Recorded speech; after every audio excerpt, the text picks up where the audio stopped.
15 মাসে দুধের শিশুর মায়ের ভোটের ডিউটি। প্রশাসনের দাঁড়ে দাঁড়ে ঘুরেও নাম কাটেনি। বাধ্য হয়ে শিশুকে কোলে নিয়ে ট্রেনিং করছেন তিনি। ভোটের দিন সেক্টর অফিসারের কোলে শিশুকে দিয়ে ডিউটি করার চিন্তা ভাবনা করছেন পিউ বিশ্বাস।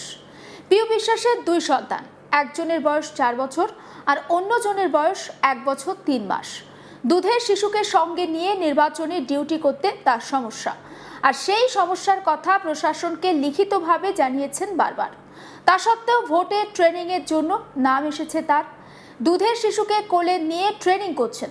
ট্রেনিং শেষে ভোট কর্মীদের জন্য ভোটের ব্যবস্থা করছে নির্বাচন কমিশন।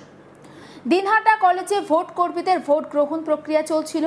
শিশু বাচ্চাকে কোলে নিয়ে ভোটের লাইনে দাঁড়িয়েছিলেন দীর্ঘক্ষণ। চিন্তায় রয়েছেন ভোটের ডিউটি থেকে নাম কাটবে কিনা। নাম না কাটলে 15 মাসের শিশুর কি হবে? দুধের শিশুকে নিয়ে চিন্তায় দিন কাটছে ওই ভোট কর্মীর। একবার শোনাবো পিউ বিশ্বাস, তিনি ঠিক কি বলছেন তার বক্তব্য। হ্যাঁ, ভোটের ডিউটি তো এসছে। আমি গেছিলাম ডিএম অফিসে, এসডি অফিসে, কিন্তু আমাকে রিলিজ করা হয়নি। যাই হোক, কি হবে আমি এখন জানি না। এর 1 বছর 3 মাস বয়স, আর একজনও আছে, ওর বয়স 4 বছর। চেষ্টা করেছি অনেকবারই। ডিএম অফিসেও গেছি আমি, ওখান থেকে 2বার গেলাম, এসডি অফিসে গেলাম। ওখান থেকে বললো যে এখানে আসতে, এখন ট্রেনিং করুন, আপনারা দেখছি। ব্যাস এইটুকু আশ্বাস দেওয়া হয়েছে। তারপর কি হবে আমি জানি না। কি ভাবছেন, আপনার নাম কি কাটবে শেষ পর্যন্ত? কি জানি, না কাটলে ওনাকে দিয়ে যাবো আমি সেক্টর অফিসারকে। আমার কিছু করার নেই, বাচ্চা দিয়ে আমি যাব ট্রেনিং ডিউটি নিতে। 23শে এপ্রিল রাজ্যে প্রথম দফার ভোট দেবেন ভোট কর্মীরা, আর সেই ভোটদান প্রক্রিয়াকে ঘিরে দিনহাটায় চরম বিশৃঙ্খলার অভিযোগ উঠল। দীর্ঘক্ষণ লাইনে দাঁড়িয়ে অপেক্ষা করতে করতে অনেক ভোট কর্মীকে মাটিতে বসে পড়তেও দেখা যায়। অভিযোগ, ঘন্টার পর ঘন্টা অপেক্ষা করার পরও তাদের কোনো খাবার মেলেনি, পানীয় জলও তারা পাননি। অন্য জেলা থেকে প্রশিক্ষণ নিতে দিনহাটায় আসা একাধিক ভোটকর্মীর দাবি, এখনও তাদের ব্যালট পেপার ইস্যু করা হয়নি। যারা সাধারণ মানুষের ভোট নেবেন তারাই এখন সংশয়, নিজের ভোট দিতে আদেও তারা পারবেন কিনা সেই বিষয়। ধীর গতির ভোট প্রক্রিয়া এবং দীর্ঘ লাইনের জেরে বাড়ি ফিরতে দেরি হওয়ার আশঙ্কা বাড়ছে। একবার শোনাবো সুশান্ত কুমার সাহা নামে একজন ভোট কর্মী ঠিক কি বলছেন তার বক্তব্য। ট্রেনিং নেওয়ার জন্য কখন রওনা দিয়েছেন বাড়ি থেকে? 7:30টায়।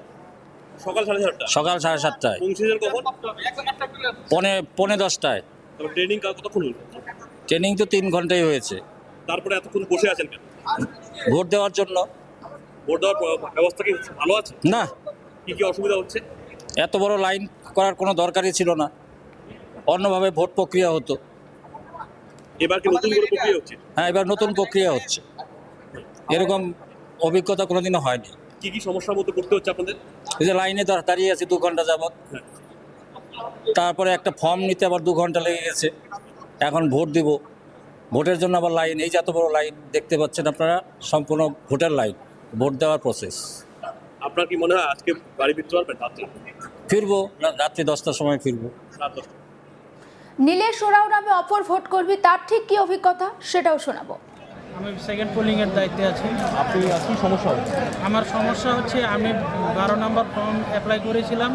ওইখানটায় আমার যে অ্যাটেন্ডেন্স আছে ওইখানটায় দেখাচ্ছে আমার নট অ্যাকসেপ্টেড। এখন আমি ভোটটা দেবো কোথায়? ভোটটা দেবেন কোথায়? আমার তো লোডে ইস্যু হয়নি, আমি ভোট কিভাবে দেবো? আপনার ব্যালট ইস্যু হয়নি? না, ট্রেনিং হয়েছে? ট্রেনিং হচ্ছে। দেখ, ফার্স্ট হাফে আমার ট্রেনিং হয়ে গেছে। আচ্ছা, কোথা থেকে এসেছেন? আলিপুরদুয়ার। আপনি আলিপুরদুয়ার থেকে এসেছেন? হ্যাঁ। তারপর আপনার ট্রেনিংও হয়েছে? হ্যাঁ। কিন্তু আপনার নামে ব্যালট ইস্যু হয়নি? না। তাহলে আপনারা ভোট দেবেন কেমন করে? ভোট কেমন করে দেবো? বিষয়টা কাকে জানাবেন? এখন তো এখান থেকে সদুচ্চর কিছু পাচ্ছি না। আপনি কি করেন? আমি প্রাইমারি টিচার। বুদ্ধদেব বর্মন নামে অপর ভোট কর্মী, তার ঠিক কি অভিজ্ঞতা, কি অভিযোগ সেটাও শোনাবো। আমাদের আজকে ট্রেনিং ছিল, পার্টি মিটিংয়ের যেটা ট্রেনিং এবং হ্যান্ডস অন ট্রেনিং আজকে কিছুটা দেখানোর কথা ছিল, যেহেতু নেক্সট 23 তারিখে আমরা ভোটের কাজে পুরোপুরি সেই সমস্ত ব্যবস্থার মধ্যে দিয়ে কাজ করব। তো আমরা ট্রেনিংয়ের যেটা শিডিউল ছিল আমাদের, সেটা 10টা থেকে 1টা পর্যন্ত। তো কারো বাড়ি ধরুন 40 কিলোমিটার দূরে, কারো 50 কিলোমিটার দূরে, কারো 60 কিলোমিটার, কারো 70 কিলোমিটার। যিনি রামপুর থেকে এখানে এসছেন আমার টিম মেম্বার একজন আছে, তার তো 80 কিলোমিটার হবে। ঠিক আছে, ঠিকই আছে ব্যবস্থা। আমরা যখন আসা কথা, আমরা সকাল 10টায় ট্রেনিংয়ে এসেছি, তারপর 1টায় ট্রেনিং শেষ হয়ে যায়। তারপরে যেটা আমাদের ভোট দেওয়ার কথা, ভোট কর্মী যারা, তারা আজকে ট্রেনিংয়ের শেষ দিনে এসে যারা ভোট দেবে, তাদের ভোট দেওয়ার যে ব্যবস্থা থাকা উচিত, আমার মনে হচ্ছে সেটা পর্যাপ্ত নয়। কারণ এখানে না কোনো টিফিনের ব্যবস্থা করা ছিল, না পর্যাপ্ত জলের ব্যবস্থা করা আছে, না বসার সেরকম ব্যবস্থা করা আছে। দেখুন আপনি যত্রতত্র লোকজন বসে আছে, আর দাঁড়িয়ে থাকতে পারছে না। আমাদের ট্রেনিংটা শেষ হয়েছে 1টার সময়, তারপর এখন 3টা বাজতে চললো।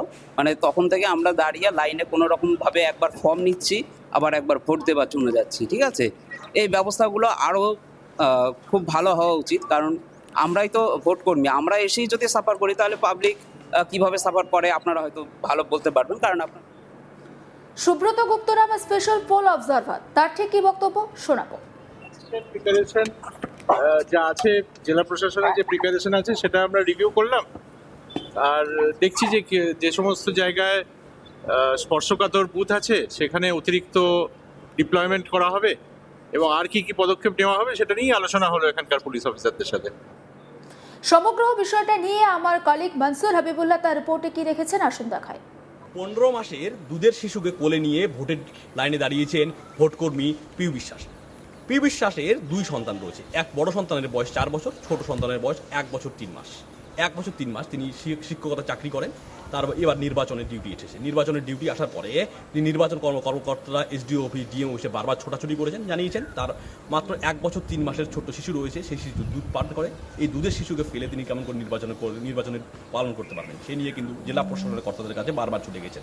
জেলা প্রশাসনের কর্তারা তাকে জানিয়েছেন নির্বাচনে যেহেতু ডিউটি এসেছে তাকে ট্রেনিং অবশ্যই করতে হবে। ট্রেনিং এই কারণে তিনি কিন্তু ট্রেনিং করেছেন। ট্রেনিং করার পরে শেষ ট্রেনিংয়ের পরে ভোট কর্মীদের ভোটদান প্রক্রিয়া শুরু হয়। সেই কারণে তিনি দিনহাটা কলেজের মাঠে আসেন এবং ভোট প্রক্রিয়া যখন ট্রেনিং ওনার সম্পূর্ণ হয়েছে, সেই সম্পন্ন হওয়ার পর ভোটের লম্বা লাইনে কিন্তু দাঁড়িয়েছেন। দীর্ঘ সময় ধরে তার কোলে শিশুকে হাতে কোলে নিয়ে, দুধের শিশুকে কোলে নিয়ে তাকে লাইনে দাঁড়িয়ে থাকতে হয়েছে। তিনি জানিয়েছেন এরপরেও যদি নাম না কাটে তাহলে এই 1 বছর 3 মাস শিশুকে তিনি নিয়ে কীভাবে ভোটের ডিউটি সামলাবেন। তখন বাধ্য হয়ে সেক্টর অফিসারকেই তার দুধের শিশুকে কোলে দিবেন, তারপর তিনি ভোটের ডিউটি করবেন। তিনি বলছেন তার এত ছোট সন্তান, এই ছোট সন্তানকে নিয়ে একজন মহিলার পক্ষে ভোটের ডিউটি করা কোনোদিন সম্ভব নয়। এবার তিনি কিন্তু তা সত্ত্বেও তারা এই ভোটের ডিউটি কেমন করে এলো। এই ভোটের ডিউটি কাটার জন্য বারবার নির্বাচন কমিশনের কর্তাদের সঙ্গে দেখা করছেন। নির্বাচন কমিশনের কর্তাদের সঙ্গে দেখা করে কোনো লাভ হয়নি। দিনহাটা কলেজে এই ভোট কর্মীদের প্রশিক্ষণ ছিল। দিনহাটা কলেজে ভোট কর্মীদের প্রশিক্ষণ পরে তারা যেহেতু ভোটের দিন 23শে এপ্রিল ভোট গ্রহণ করবেন, তাই তাদের যে ভোট রয়েছে তা ভোট গ্রহণের পর্বে আগেই তাদের গ্রহণ করা হয়েছে। সেই কারণে লম্বা লাইন, যেসব ভোটকর্মী ভোটে ট্রেনিং নিয়েছেন তাদেরকে ভোটের লাইনে দাঁড়াতে হয়েছে। সেই লাইনেও কিন্তু মহিলাদের লাইনে দাঁড়িয়েছেন পিউ বিশ্বাস। পিউ বিশ্বাসের কোলে তখন তার 1 বছর 3 মাসের ছেলে সন্তান রয়েছে, সাথেও ছিল 4 বছরের ছেলে। 2টি ছোট ছোট সন্তান। এই 2টি ছোট সন্তানকে ছেড়ে ভোট নিতে যেতে হয়, তাহলে তার দুধের শিশুকে নিয়ে অনেক সমস্যায় পড়তে হবে। এই শিশু এখনও দুধ পান করে, এই দুধ পান করা শিশুকে নিয়ে তিনি কিন্তু অনেক সমস্যায় পড়েছেন। নির্বাচন কমিশনের কর্তারা বলেছেন এই বিষয়টি নিয়ে তারা বিবেচনা করবেন। সমস্ত আপডেটের জন্য নজর রাখুন আজ তাক বাংলায়, সাবস্ক্রাইব করতে ভুলবেন না।